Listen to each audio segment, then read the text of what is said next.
दिन में तू ना हो वो दिन ही नहीं, जिस जीवन में तू ना वो जीवन नहीं। निर्गमन का पुस्तक 29 अध्याय का 19 और 20 वचन।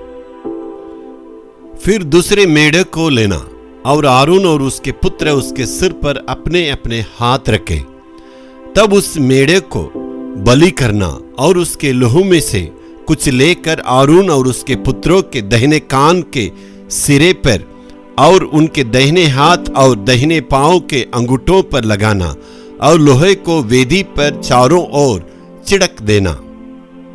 उस खून में से कुछ निकाल के दाहिने कान की सिरे पर लगाना और दाहिने हाथ की उंगली पर और दाहिने पैर की उंगली पर लगाने के लिए कहा है।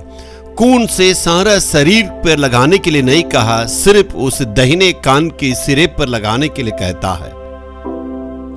क्यों परमेश्वर इसे कहता है? एक याजक का कान शुद्धिकरण किया हुआ रहना चाहिए था और उसका कान पवित्र रहना चाहिए। इसका मतलब उस कान पर खतने करने की आवश्यकता है, अनुचित बातों को उनको नहीं सुनना है। महायाजक का या याजक का दो काम होता है, वो लोगों की बातों को सुनना है और परमेश्वर के पास जाके उसे पहुंचाना है, और परमेश्वर जो कहता है उस उत्तर को लोगों तक जाके पहुंचाना है। अन्य बातों पर उन्हें कान लगाना नहीं चाहिए।